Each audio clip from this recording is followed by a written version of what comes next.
दिग्वेश राठी के साथ जब नॉन स्ट्राइकर एंड पर थे जितेश शर्मा और दिग्वेश आते हैं और यहां तक हाथ लाके और फिर बॉल स्टंप कर देते हैं, मैनकेट कर देते हैं, तो फिर वो आउट क्यों नहीं हुआ? डू यू नो क्यों?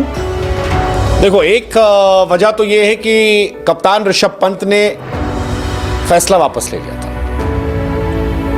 ले लिया था, बट उससे पहले थर्ड अंपायर को दे दिया गया था और थर्ड अंपायर के पास जाने का मतलब होता है कि अंपायर को फैसला देना था और बड़ी स्क्रीन पर नॉट आउट लिखकर आ गया था, तो आउट है या नहीं है ये फैसला थर्ड अंपायर ने भी कर दिया था। ऋषभ ने अपील वापस ली, ऋषभ के जेस्चर की तारीफ हो रही है, लेकिन इसके अलावा भी एक रीजन है कि वो नॉट आउट थे, और वो रीजन क्या है?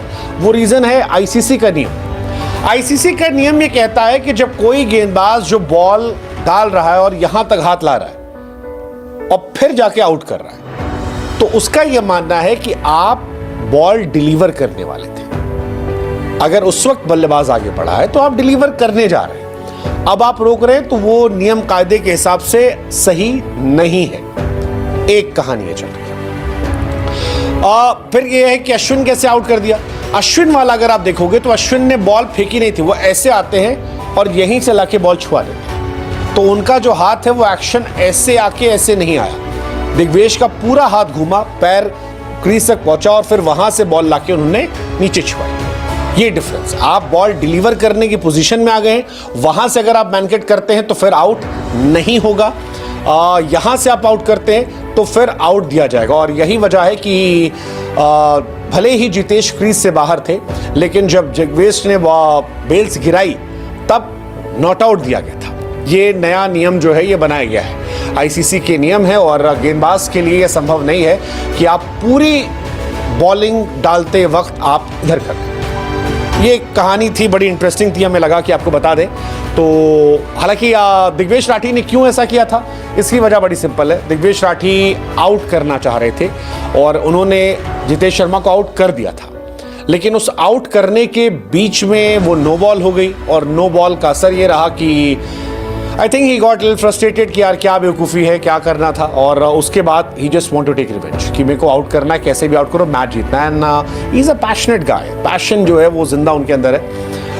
जितेश ने उनको छक्का भी मार दिया था, तो वो और ज़्यादा फ्रस्ट्रेटेड थे कि यार फिर मुझे छक्का भी मार दिया। एनीवेज, जितेश शर्मा बचे, जितेश ने हेलमेट वाला सेलिब्रेशन भी किया, हालांकि हेलमेट तोड़ा नहीं था, और इसी वजह से वो बचे। आवेश खान लोगों को याद है कि आवेश खान ने उठा के हेलमेट पटक दिया था। जितेश शर्मा एनीवेज क्या कमाल के बैटिंग किया, 33 गेंद 85 रन, 8 चौका 6 छक्का, और इकाना में मार मार की, जो कहते हैं ना रवि किशन जी, मार मार के मखाना बना देना, तो वही हुआ। लखनऊ की बॉलिंग इस साल बड़ी एवरेज थी, बड़ी ख़राब थी, और उसका पूरा फ़ायदा जो है उठाया। I don't think except Digvesh कोई ऐसा बॉलर था जो इतना इम्प्रेसिव था। चीज़ें और बेहतर हो सकती थी, but they lost the match. वो बेहतर कर सकते थे। लखनऊ की बल्लेबाजी वॉज टॉप नॉच, उनकी बल्लेबाजी अच्छी थी, पूरन अच्छे रहे पूरे सीज़न, माकरम अच्छे थे पूरे सीज़न, निकोलस पूरन के Mitch Marsh was too good, बीच में ऋषभ लास्ट में अच्छा किया, समद ने बीच में 1-2 मैचेस में अच्छा किया था, बदोनी ने 1-2 मैचेस में अच्छा किया था, बट वो हारे गेंदबाजी की वजह से। और Jitesh must be very happy man, captaincy मिली आरसीबी जैसी बड़ी टीम की, और कैप्टनसी मिलकर अपनी टीम को प्लेऑफ में ले जाना, नंबर 1 के बाद नंबर 2 बनाना, क्वालिफायर 1 में जाना, आई थिंक सेंसेशनल।